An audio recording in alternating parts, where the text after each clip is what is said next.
Dry skin వాళ్ళు ఎలాంటి food తింటే బావుంటది? అసలు డ్రై స్కిన్ అనేది ఎందుకొస్తది సార్ మెయిన్‌గా? డ్రై స్కిన్‌కి, ఫుడ్‌కి సంబంధం లేదండి. అది ప్యూర్‌లీ జెనెటికల్. సో, కొంతమందికి జెనెటికల్‌గానే స్కిన్ అనేది కొంచెం డ్రైగా ఉంటుంది. కొంతమందికి బాగా మాయిస్ట్‌గా ఉంటుంది. ఏంటంటే ఇది మళ్ళీ సీబమ్. ఓకే. సీబమ్ ఎక్కువ సెక్రీట్ అయితే వాళ్ళది మాయిస్ట్‌గా ఉంటుందనమాట. అది సీబమ్ బాడీని బట్టే ఉంటుందా సార్? ప్యూర్ సీబమ్ అనేది? జెనెటిక్స్. ఓకే. జెనెటిక్స్ అనే కాదు, మనకిప్పుడు లేటెస్ట్ బ్రాంచ్ ఆఫ్ జెనెటిక్స్ మనం ఎపిజెనెటిక్స్ అంటాం. ఎపిజెనెటిక్స్ అంటే ఏంటంటే మన జీన్స్ అనేవి ఎప్పుడు స్విచ్ ఆఫ్ అవుతున్నాయి, స్విచ్ ఆన్ అవుతున్నాయి. అంటే మన ఎన్వైరన్మెంట్‌ని బట్టి కొన్ని జీన్స్ స్విచ్ ఆఫ్ అవుతాయి. ఓకే. కొన్ని జీన్స్ స్విచ్ ఆన్ అవుతాయి. అంటే human being is a play between jeans and environment. So, మీకు సర్టెన్ ఎన్వైరన్మెంట్‌కి మీరు ఎక్స్‌పోజ్ అయినప్పుడు కొన్ని జీన్స్ ట్రిగ్గర్ అవుతాయి. ఆ జీన్స్ ట్రిగ్గర్ కావడం వల్ల మీకు డ్రైనెస్ కావచ్చు, లేకపోతే ఓవర్ మాయిశ్చర్ అనేది కూడా కావచ్చు అన్నట్టు. సో, దీస్ ఆర్ ఆల్ మనం ఏమంటామంటే లేటెస్ట్‌గా ఎపిజెనెటిక్స్ అంటామనమాట. Epigenetic. Okay sir. Oily skin అనేది ఉంటది కదా సార్! ఆయిలీ స్కిన్ అనేది మనకి ఆయిల్ ఫుడ్ తినడం వల్ల వస్తదా? లేదంటే నార్మల్‌గానే వస్తదా సార్? సో, ఆయిల్ ఫుడ్ తినడానికి ఆయిల్‌కి సంబంధం లేదండి. అస్సలు సంబంధం లేదంటారా? నో, సంబంధం లేదు. ఇది ప్యూర్‌లీ జెనెటిక్స్. కొంతమందికి జెనెటికల్‌గానే ఆయిల్ సీబమ్ అనేది ఎక్కువ సెక్రీట్ అవుతుంది. సో, జెనెటిక్స్ కాకుండా మనం ఎపిజెనెటిక్స్ అంటాం.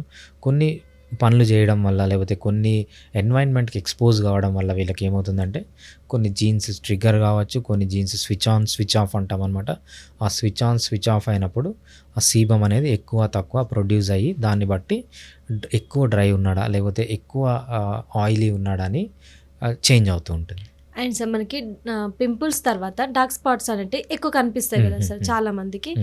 అసలు ఆ డార్క్ స్పాట్స్ అనేది ఎందుకు అట్లా బ్లాక్‌గా అలా ఎందుకు అవుతది సార్? డార్క్ స్పాట్స్ రావడానికి చాలా రీజన్స్ ఉన్నాయండి. డార్క్ స్పాట్ అనేది కొంతమందికైతే అట్లా వచ్చిన తర్వాత అలానే నల్లగా కొన్ని నెలల పాటు ఉండిపోతాయి. రైట్. సో, అది డిఫరెంట్ పీపుల్‌లో డిఫరెంట్‌గా అండి. ఫర్ ఎగ్జాంపుల్ పీసీఓడీలో వచ్చే బ్లాక్ స్పాట్స్‌ని మనం అకాంతోసిస్ నైగ్రికాన్స్ అంటామనమాట. ఓకే. సో, కొంతమంది విమెన్‌లో వస్తూ ఉంటుంది. వాళ్ళకి పీసీఓడీస్ ఉండవు. బట్ కొంచెం హార్మోనల్ ఇంబాలెన్స్ వల్ల ఉంటుంది. దాన్ని మెలాస్మా అంటామనమాట. సో, అట్లా డిఫరెంట్ పీపుల్‌లో డిఫరెంట్ ఉంటాయి. బ్లాక్ స్పాట్ అనేది ఒక సింప్టమ్ అంతే. ఆ సింప్టమ్ వెనకాల కొన్ని వందల డిసీజెస్ ఉన్నాయి. దాంట్లో కొన్ని కామన్ డిసీజెస్ వచ్చి మనకు అకాంతోసిస్ నైగ్రికాన్స్. అంటే ఎస్పెషల్లీ వీళ్ళకి డార్క్ స్పాట్స్ ఎక్కడొస్తాయంటే మడతలు ఉన్న దగ్గర, నెక్ దగ్గర, ఓకే. లేకపోతే పొప్లేటల్ ఫోసా అంటామనమాట. ఎక్కడైతే ఈ మోచేయి ముందు, కాళ్ళ దగ్గర ఇక్కడ అన్నీ బ్లాక్ అయిపోతుంటాయి. కొంతమందికి మనం మెలాస్మా అంటాం. ఇది వేరే డిసీజ్. వీళ్ళకి ఏంటంటే మంగు మచ్చలు అంటారు. అవును వీళ్ళకి సార్. బటర్‌ఫ్లై షేప్‌లో చేంజ్ అవుతూ ఉంటుంది. ఇప్పుడు యంగర్స్‌లో కూడా వస్తుంది సార్ అది నల్ల మచ్చలనేవి. అలా ఎందుకు సార్? అంటే అది విటమిన్ లోపమా? లేదంటే అది జెనెటికల్‌గా వస్తుందా? ఎలా సార్ అది?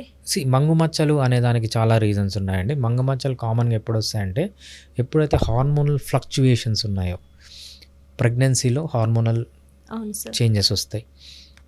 మెనోపాజ్ టైంలో హార్మోనల్ చేంజెస్ వస్తాయి. సో, ఎప్పుడైతే హార్మోన్స్ ఫ్లక్చుయేట్ అవుతుంటాయో మోస్ట్ ఆఫ్ ది ఈ మంగు మచ్చలు అనేవి ఎక్కువ వాటి వల్ల వస్తుంటదనమాట. ఇంతే కాకుండా ఎప్పుడన్నా లైట్‌కి ఎక్స్‌పోజ్ అవుతూ ఉంటే, ఓకే. సో, వాటి వల్ల కూడా మంగు మచ్చలు వస్తుంటాయి. సో, డిఫరెంట్ రీజన్స్ ఉంటాయి. ఆ బ్లాక్‌నెస్‌ని బట్టి డిఫరెంట్ డిసీజెస్‌లో కూడా బ్లాక్‌నెస్ అనేది రావచ్చు. సార్ అబ్బాయిల్లో కూడా అయితుంది కదా సార్! దానికి ఏం చెప్తారు సార్ మీరు? అబ్బాయిల్లో కూడా మంగు మచ్చలు వస్తాయండి. బట్ రేషియో అనేది చాలా తక్కువ ఉంటుంది. సో, ఒక 10:1 రేషియోలో ఉంటుందనమాట. ఒక 10 మంది అమ్మాయిలకు 9 మంది అమ్మాయిలకొస్తే ఒకరే అబ్బాయి ఉంటారనమాట. ఓకే. మంగు మచ్చలు కానీ, లేకపోతే ఈ డిస్కలరేషన్స్. సో, ఎస్పెషల్లీ మనం రొజేషియా అంటామనమాట. రొజేషియా అంటే కొంతమందికి రెడ్ అయిపోతుంటుంది ఫేసు.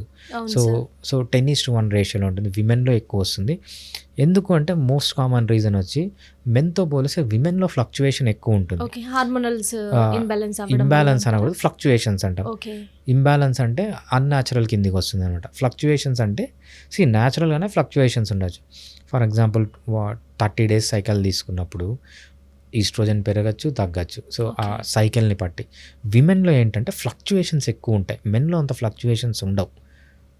దానివల్ల మెయిన్‌గా వస్తుంటుందనమాట. సార్ అది మనకి ఇప్పుడు మంగు మచ్చలు వచ్చిన వాళ్ళు హ్మ్. వాడిన సోప్ ఇంకొకరు వాడొచ్చంటారా? సో, మంగు మచ్చలు అనేది ఇన్ఫెక్టివ్ డిజార్డర్ కాదు. ఓకే. సో, వాళ్ళకు హార్మోనల్ ఇంబాలెన్స్ లేకపోతే వాళ్ళకి ఏదైనా ప్రాబ్లమ్ ఉంది కాబట్టి వచ్చింది. సో, మనం ఒకరి నుంచి ఒకరికి వచ్చే అంటువ్యాధి అంటే ఏంటంటే అది వైరస్ నుంచన్నా రావాలి, బ్యాక్టీరియల్ నుంచన్నా రావాలి, ఒక ప్రోటోజోవన్ నుంచన్నా రావాలి, ఒక మల్టీసెల్యులర్ పారాసైట్ నుంచన్నా రావాలి, ఒక ఫంగస్ నుంచన్నా రావాలి. ఇవి కామన్ ఒకరి నుంచి ఒకరికి వచ్చే డిసీజ్. కొన్ని రేర్ డిసీజెస్ ఉంటాయి, ప్రయాన్ డిసీజ్ అని, ప్రయాన్ ప్రోటీన్, దాని గురించి మనం ఇప్పుడు డిస్కస్ చేయాల్సిన అవసరం.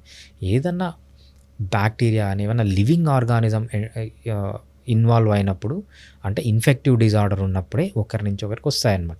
ఓకే. మంగు మచ్చలు అనేది ఇన్ఫెక్టివ్ డిజార్డర్ కాదు, హార్మోనల్ ఫ్లక్చుయేషన్. వాళ్ళల్లో హార్మోనల్ ఫ్లక్చుయేషన్ వచ్చింది కాబట్టి వాళ్ళకి వచ్చింది. వాళ్ళ సోప్ వాడినంత మాత్రాన మీలోకి ఆ హార్మోనల్ ఫ్లక్చుయేషన్ అనేది ఎంటర్ కాదు. ఇది అందరికి చాలా మందికి అపోహ ఉంది సార్. తప్పండి అది. అండ్ సార్ మనకి స్కిన్ టచ్ అయినప్పుడు కానీ వాళ్ళ స్వెట్ అనేది ఇంకొకరికి టచ్ అయినప్పుడు కానీ అలా వస్తుందా సార్ ఏమైనా? మంగు మచ్చలు అంటారు. మగ్గు మచ్చ. సో మంగు మచ్చలు అనేది ఇన్ఫెక్టివ్ డిజార్డర్ కాదు. అది ఓకే. వాళ్ళతో కలిసి ఉన్న నార్మల్ మనిషితో ఎలా ఉండొచ్చో మంగు మచ్చల పేషెంట్తో కూడా అలా, అంటే పేషెంట్ అనకూడదు, ఓకే. సో అది కొంతమందికి న్యాచురల్ ప్రెగ్నెన్సీ అవును టైంలో కూడా వస్తుంది. వాళ్ళతో అలానే ఉండొచ్చు, ఏం ప్రాబ్లం లేదు. అది ఒకరి నుంచి ఒకరికి వచ్చే ఛాన్సే లేదు. 99.99% కాదు, 100% ఒకరి నుంచి ఒకరికి రాదు. సార్ మనకి అలోవెరా అండ్ పసుపు, తులసి, నిమ్మరసం ఇలాంటివి యూజ్ చేస్తూ ఉంటారు కదా సార్. అది ఎంతవరకు యూజ్ చేయవచ్చు సార్? అంటే మనకి అది హెల్దీ అంటారా, అన్హెల్దీ అంటారా? అలోవెరా అని మనకు స్కిన్ సూతనింగ్ చేస్తుంది అనమాట. సో నిమ్మకాయ స్కిన్ పైన పడడం వల్ల ఏం యూజ్ ఉంది? ఇంకా అది యాసిడ్ కాబట్టి స్కిన్ డ్యామేజ్ చేయడం తప్పితే అంతకంటే యూజ్ అంటూ ఏం లేదు. నిమ్మరసం యూజ్ చేయొద్దు అంటారా? ఏముంది, సైంటిఫిక్గా ఎటువంటి ప్రూఫ్ లేదు నిమ్మకాయ యూజ్ అవుతుంది అని.